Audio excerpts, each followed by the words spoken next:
નમસ્કાર મિત્રો, જય કેદારનાથ। આજનો આ વિડીયો વેપારી ભાઈઓ માટે, મારા ગુજરાતમાં જેટલા વેપારી ભાઈઓ છે એ ધ્યાનથી આ વિડીયોને સાંભળજો અને તમારા હરેક વેપારી ભાઈઓને મોકલજો। અત્યારે ગુજરાતની અંદર ઘણી બધી એવી ટોળકીઓ રખડે છે કે જેને કોઈ વસ્તુ લેવાથી મતલબ નથી, બસ તમારી વસ્તુ લઈ જાય અને માર્કેટમાં વેચી નાખે। સિસ્ટમ એ લોકોની શું છે એ તમે પરફેક્ટલી સમજી લેજો। એ લોકો સીધા તમારી દુકાન ઉપર આવે છે અને તમે જો તેલના વેપારી છો તો તમારી પાસેથી સીધું કહે છે કે ભાઈ મારે 100 નંગ તેલના ડબ્બા જોઈએ છે। તમે કહો ઓકે, મારી પાસે હાજર છે। હવે એ વ્યક્તિ તમને ચેક આપે છે કે આલ્યો આ ચેક, કાલે તમે ચેક નાખી દેજો, તમને પેમેન્ટ મળી જશે, મને તમે 100 નંગ તેલના ડબ્બા ભરી દો। હવે તમે ચેક લઈ લ્યો છો, 100 નંગ તેલના ડબ્બા ભરી દો છો, એ ભાઈ ત્યાંથી નીકળી જાય છે, તમે એને ઓળખતા પણ નથી। કદાચ તમારી પાસે મોબાઈલ નંબર હોય તો એ પણ ફેક હોઈ શકે છે। જ્યારે તમે બેંકે જશો અને આ ચેક તમે બેંકમાં નાખશો ત્યારે તમને ખબર પડશે કે આ ચેક ડુપ્લિકેટ છે। ચેકમાં જે એકાઉન્ટ નંબર છે એ એકાઉન્ટ નંબર પણ ફેક છે અને નીચે સિગ્નેચર કરી છે એ પણ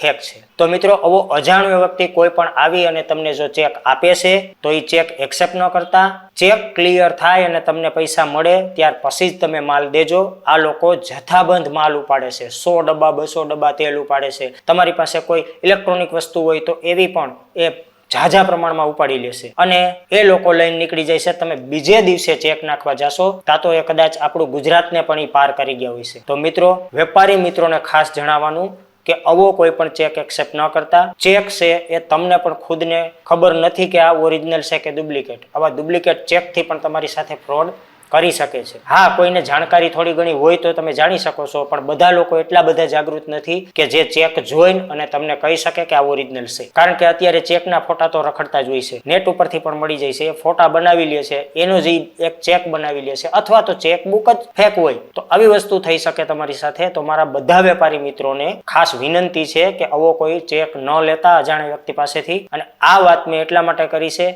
કે આજની તારીખે જ મને આવા એક ભાઈ તેલના વેપારી જે રાજકોટના છે એમણે મને કોલ કર્યો હતો કે રાજેશભાઈ, આ ટાઈપનો વિડીયો બનાવો, મારી સાથે આવી રીતે અજાણ્યા વ્યક્તિ આવેલા છે, ચેક આપે છે, એમની પાસે પેમેન્ટ હતું છતાં એમને નહોતા આપતા, ગૂગલ પે થી નહોતા આપતા, બસ ઓનલી ફોર આ ચેક જ આપતા હતા। તો મિત્રો, ખાસ કાળજી રાખજો, ડુપ્લિકેટ ચેકથી પણ સાવધાન રહેજો। હવે આપણે નવા વિડીયોમાં ફરી મળીશું, ત્યાં સુધી બધાને જય હિન્દ, જય ભારત, સાવધાન રહ્યો, સુરક્ષિત રહ્યો।